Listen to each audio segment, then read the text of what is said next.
ఈరోజు అయితే భజనకి వెళ్దాం అనుకునేసరికి ఫుల్ వర్షం అయితే పడుతుందనమాట. కొద్దిసేపు అయితే చూసాము ఆ వర్షంలో. వర్షం ఆగిన తర్వాత వెళ్దాంలే అని చెప్పేసి ఇంకేం తగ్గే వీలు లేదని చెప్పి గొడుగులు వేసుకొని అలాగే బయలుదేరిపోయాము అమ్మవారి గుడి దగ్గరికి అయితే. మేము వచ్చేసరికి పూజ కంప్లీట్ చేసుకొని ఆయన అయితే పోయి మళ్ళీ అయితే ఫోన్ చేసేసరికి వస్తున్నాడు. హలో అండి, welcome to Lakshmi Ambati 182 YouTube channel అండి. అందరూ ఎలా ఉన్నారు, బాగున్నారా? ఈరోజు అయితే నవరాత్రుల్లో 7వ రోజు గుడి దగ్గరికి అయితే వచ్చేసామన్నమాట. వర్షంలో అయితే వచ్చామన్నమాట.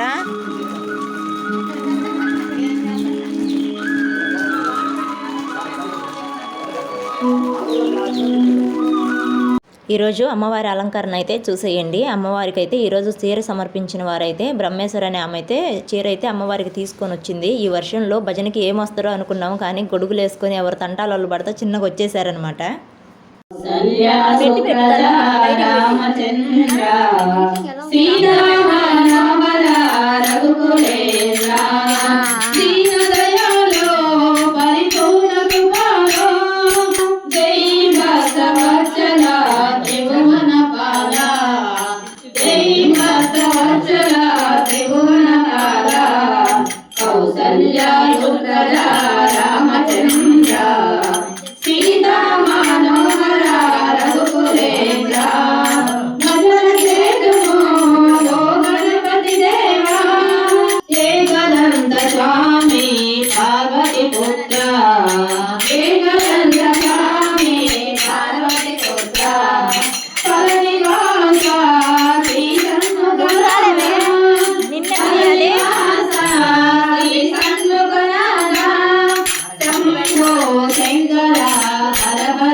ఓకేనండి, మళ్ళీ రేపు వీడియోలో అయితే కలుద్దాం. ఉంటానండి మరి.